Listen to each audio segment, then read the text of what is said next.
Hi everybody, it's Cindy the Scrapologist. Thanks for coming back to my channel and watching. I have a new project to show you today.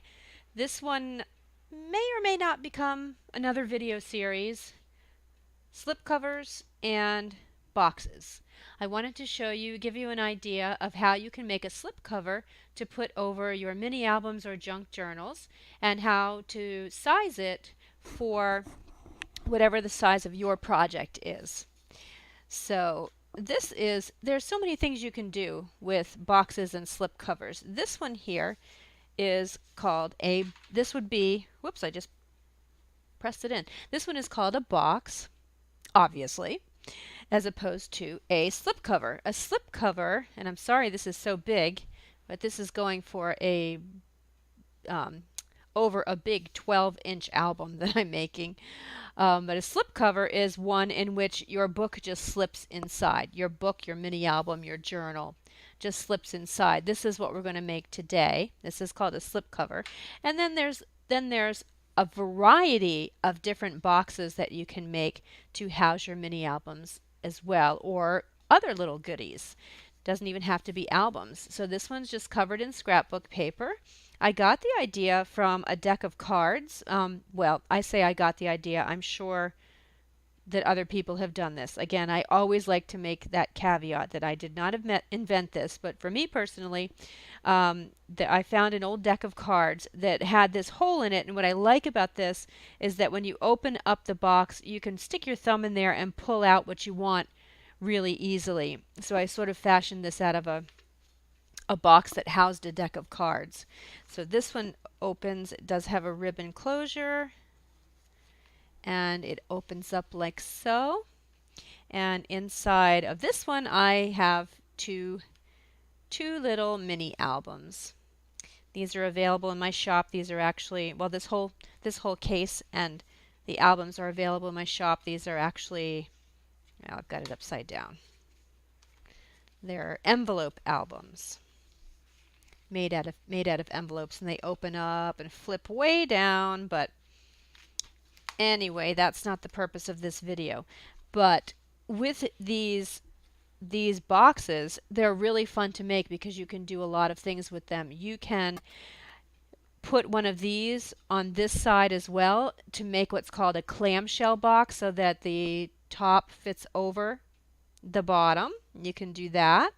In these you can do little compartments, so maybe you're giving out gift cards or little maybe you are giving an embellishment kit to somebody and you want to put some little goodies in here. So you can do different dividers as well. There are lots and lots and lots of ideas for boxes.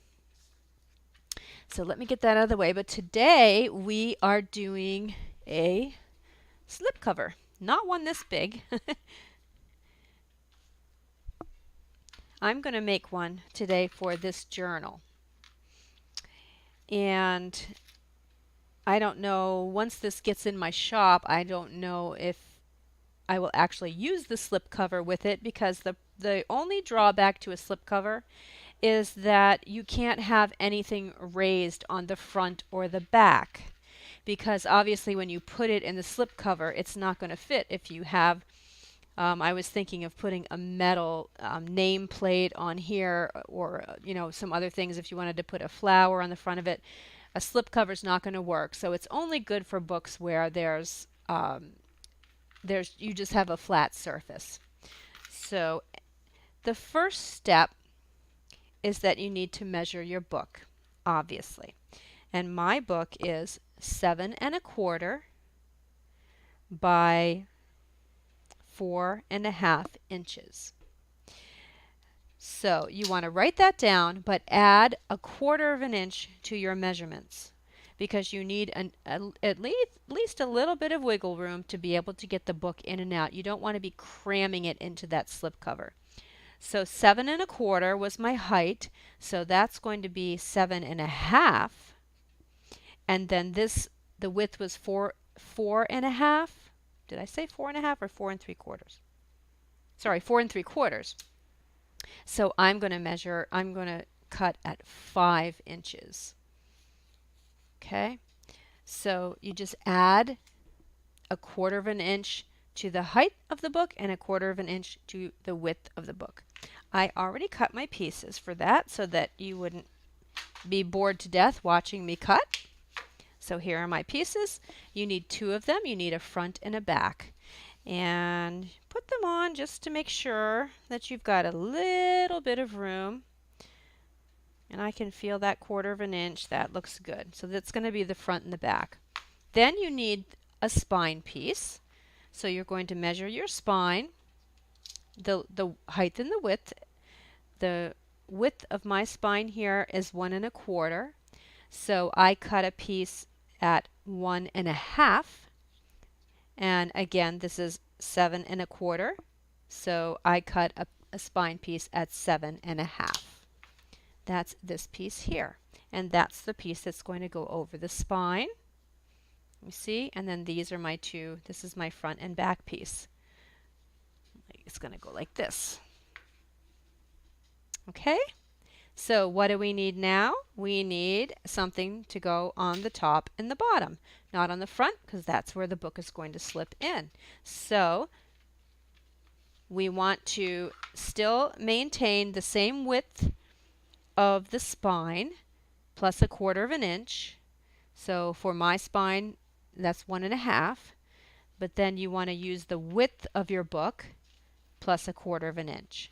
So that's 5 for me. So again, the width of your spine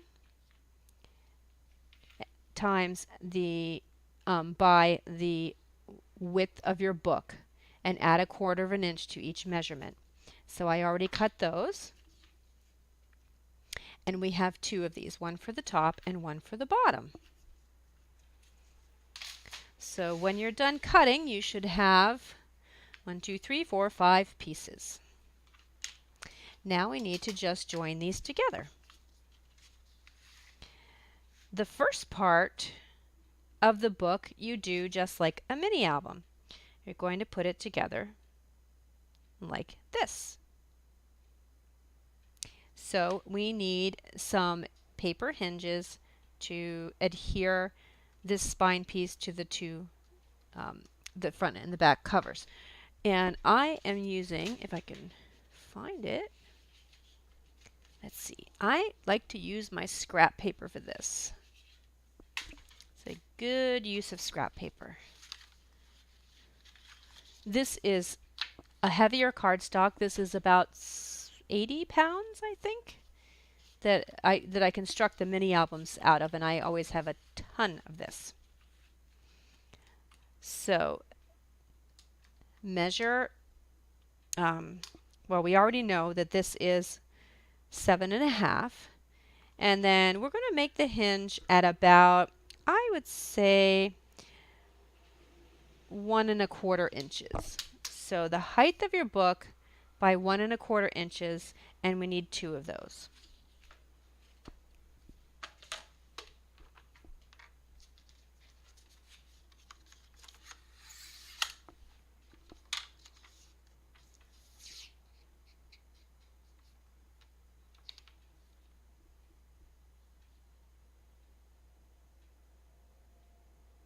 I've said before that I love this paper trimmer, except when I'm having to measure smaller measurements. It's very awkward.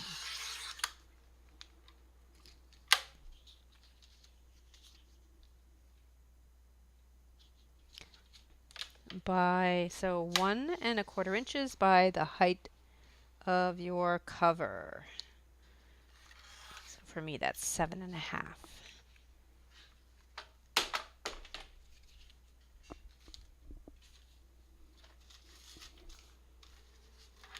And then, my goodness, my desk is messy. It's normally not this messy, but I have a lot of orders I'm getting out.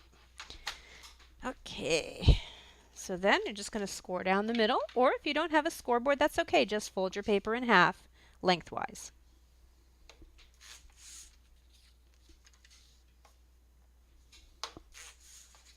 There we go.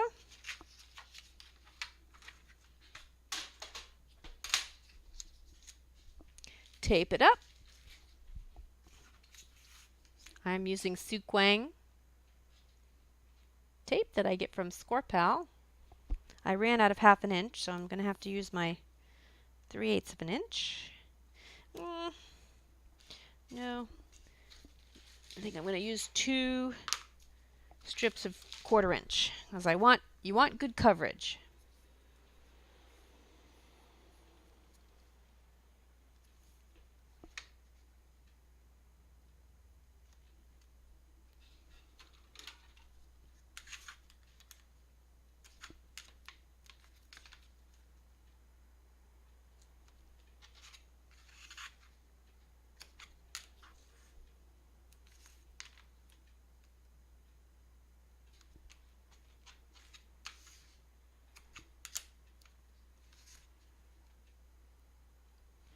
You're going to be amazed once you get your measurements how quickly this comes together. Did I already say that or did I just think it? Sometimes I get in my own head when I'm doing this. It's because there's too much math. I was always really, really bad at math. I always had more of a creative brain. I got A's in music and art and all that stuff, but science and math? Nope. No good. Now, if they had taught me math by making mini albums, hey, maybe I would have done well. Just wasn't interesting enough, right? Let's fold these in half.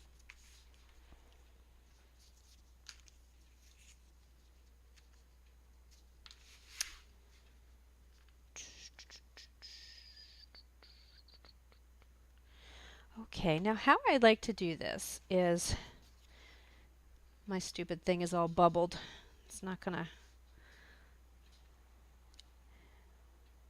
do it really well, but you want about 1 chipboard thickness, one thickness of whatever chipboard you're using.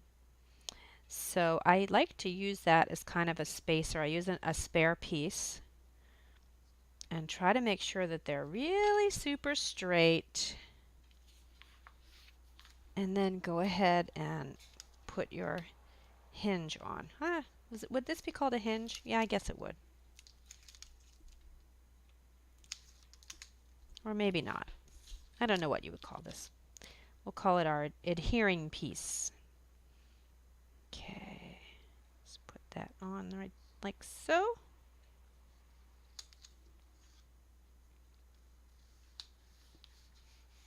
And it looks a little crooked, but that's okay. Okay. Good. So because we use that chipboard spacer, you should be able to fold this and it should be seamless. Now if you didn't use the spacer, sometimes this chipboard will end up on top of this one, but you don't want that. Okay. The second piece is a little easier. Just take the tape off one side and put it on.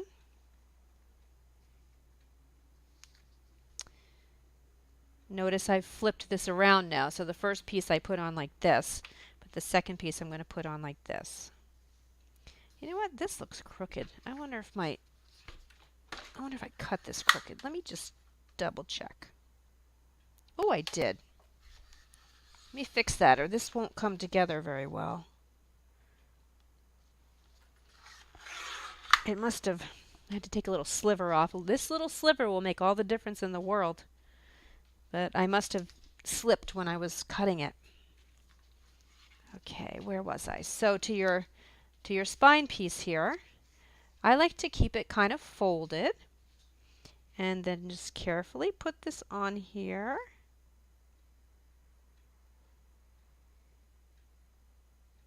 And leave about 1/8 of an inch from your score line, from your fold. About 1/8 of an inch. Go ahead and tack it down.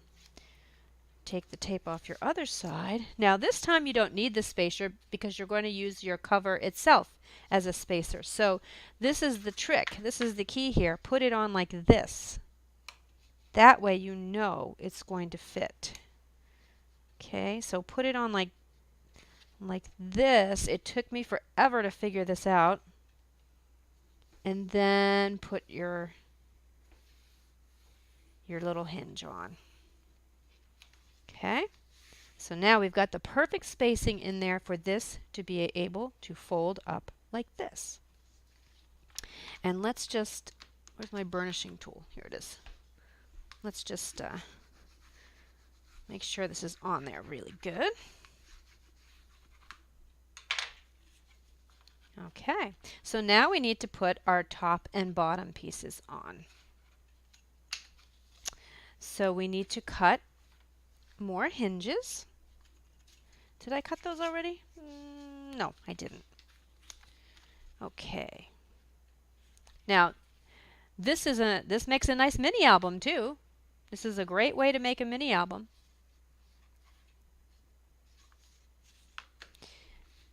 So we want, let me see, I got distracted for a second there. This was 5 inches.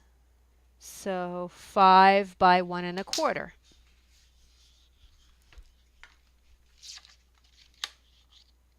And I'm cutting off camera. And we need 2 of these. Oh, 4. I'm sorry, we need 4 of these.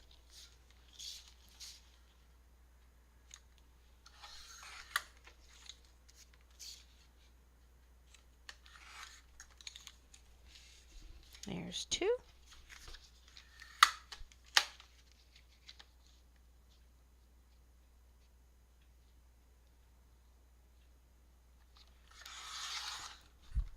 So it's going to be the width of your cover times 1 1/2, 1 1/4, or 1 1/2, doesn't really matter.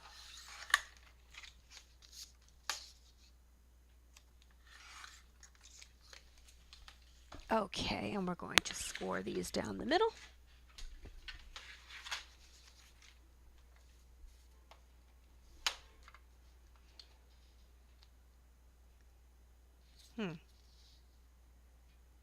I didn't cut these very well at 1 1/4. It's that darn, these 2 are okay, but these aren't. It's that trimmer. I just didn't. It's so hard to find. Let me try this again. So hard to find the marking and to get it straight. I have a trimmer. I have another trimmer for smaller cuts, but it's one that the blade has to be replaced and sharpened and all that. And I never do it. I don't like buying blades. I'm a cheapo. I am a cheapo. This one here is self-sharpening, so I never have to buy anything for it. And it has a lifetime warranty too. So, all right, I did a better job that time. Okie dokie.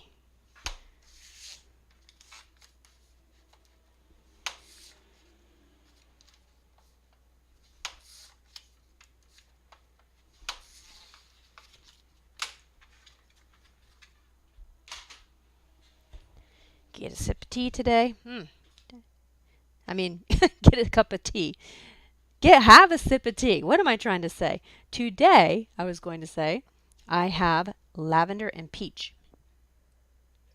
You know how much I love my tea. My tea of the month club.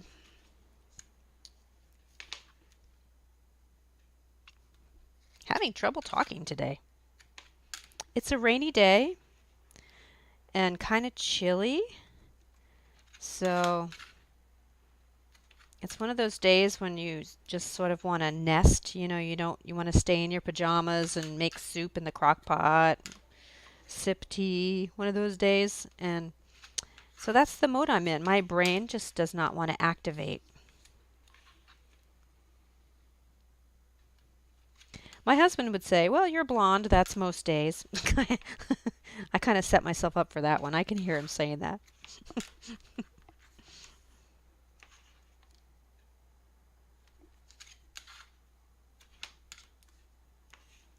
I say, hey, I just don't think like other people. Well, I should say non-creative people. I don't think like them.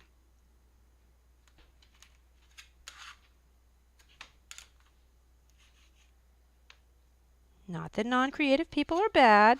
Don't write me and hate me and all that social media stuff.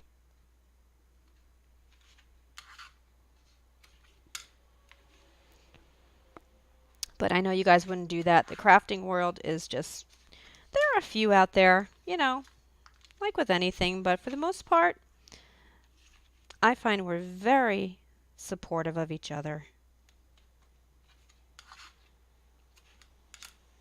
and encouraging. You post a project in one of the Facebook pages and everybody just loves each other's projects and encourages them. It's a really nice community, I think. Okay, well that must have been boring watching me do that, but it can't be helped.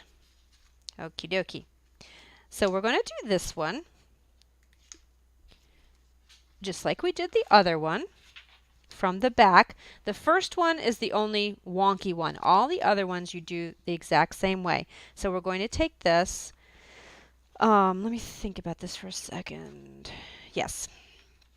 We're going to take this one and put it here, leaving about 1/4 of an inch.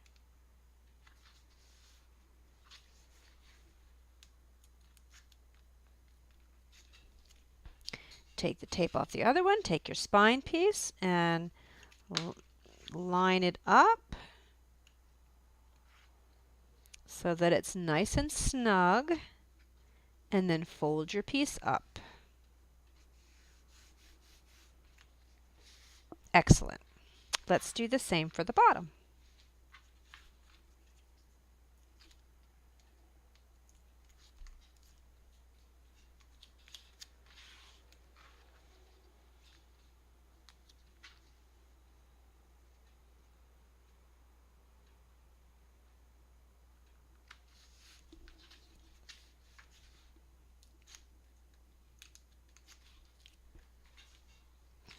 Put the spine piece in.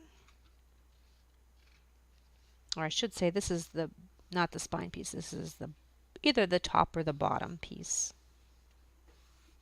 Okay. There. This is what you should have now. And I'm going to turn it over and burnish it.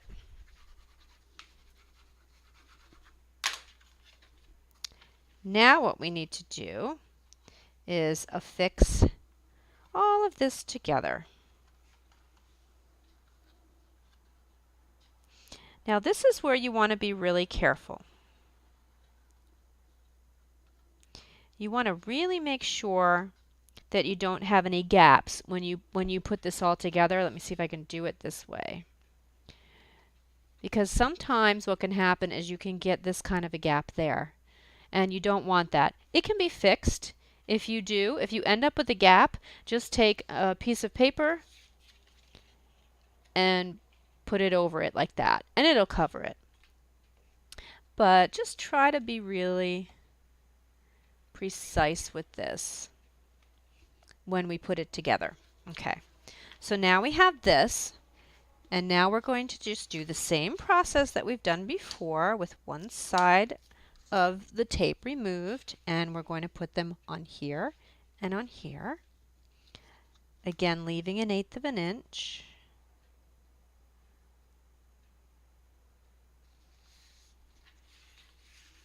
Let's do the last one.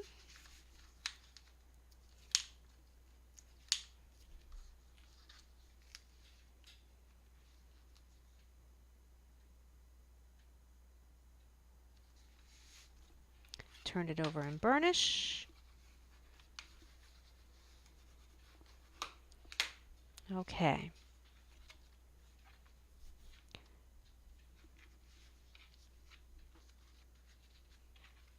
Now this is kind of the trickiest part, but it doesn't have to be super complicated. What I like to do is turn it upside down. I don't know if this, you're going to be able to see this on the camera. And I go like this and make sure that everything is meeting really nicely, and I kind of press it down. Whoops, I should have taken my tape off first, but I didn't.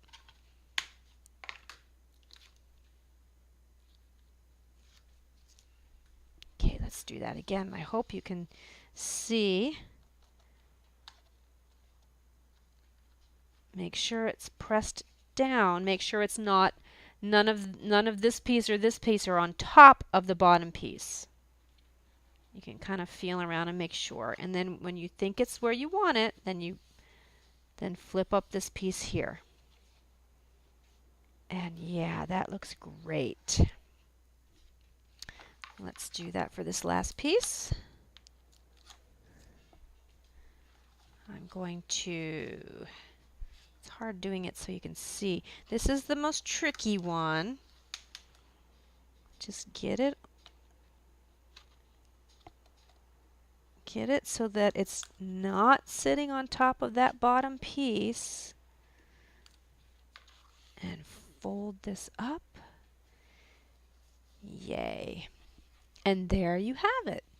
How long did that take? 26 minutes? So in less than a half hour, you can have a slipcase.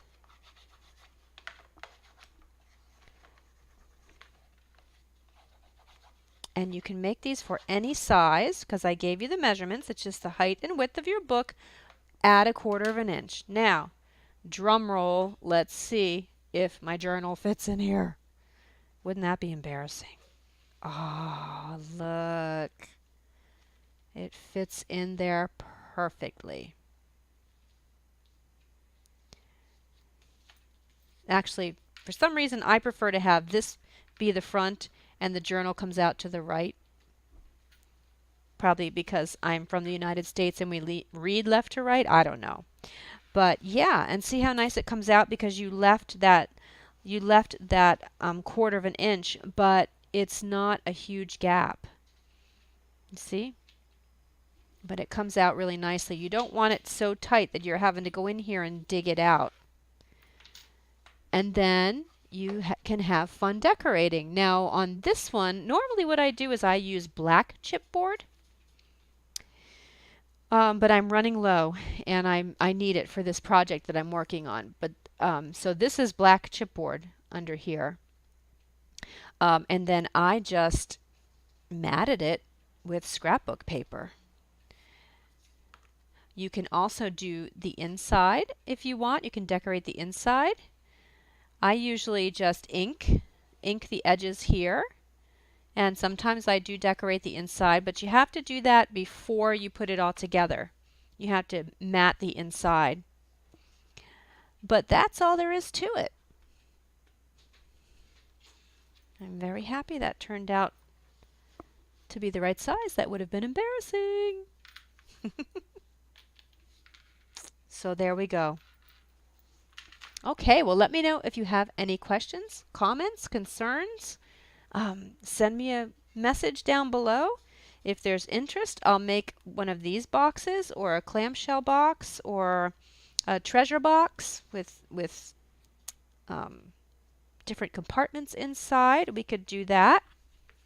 But I hope you try these. They really add a lot to the elegance of your project.